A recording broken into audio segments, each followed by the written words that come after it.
ఇప్పుడు artificial intelligence AI వచ్చిన తర్వాత మనకు భయం ఒకటి మొదలైంది.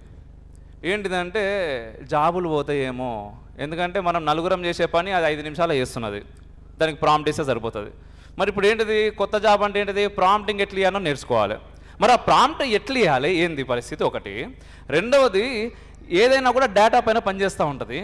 సో అంటే నాకైతే చాలా డౌట్లు ఉన్నాయి సార్, చాలా డౌట్లు ఉన్నాయి. అండ్ నేను ఏఐని చాలా ఎక్కువ యూజ్ చేస్తూ ఉన్నాయి ఈ మధ్యకాలంలో. ఏఐ యూజ్ చేసి మేము కూడా ఒకటి తయారు చేసినాం, అది సాయంత్రం రిలీజ్ చేస్తాం మీ అందరి ముందు. అయితే వెస్టర్న్ నుంచి వచ్చినటువంటి సోషల్ మీడియా యాప్స్ మనకు ఆల్రెడీ చూస్తున్నాం. ఇప్పుడు యూట్యూబ్లో రిఫ్లెక్షన్ అనేది డిమానిటైజ్ అయింది, స్ట్రింగ్ అనే ఛానల్ మొత్తానికే పోయింది. అండ్ ఇన్స్టాగ్రామ్లో ఇంతకుముందు పాపం మన అబ్బాయికి సంబంధించినటువంటి 4 ఛానల్స్ డిలీట్ చేసారు. ఎందుకు ఇవన్నీ జరుగుతున్నాయంటే కేవలం ధర్మం గురించి మాట్లాడుతున్నందుకు. మరి ధర్మం గురించి మాట్లాడితే తీసేయాలంటే వెస్టర్న్ వానికి నచ్చింది మాట్లాడితే వాడు తీసేస్తారు. ఎందుకంటే వాడిని క్రికెట్ గ్రౌండ్కి పోయినా మనం క్రికెట్ ఆడుతున్నాం.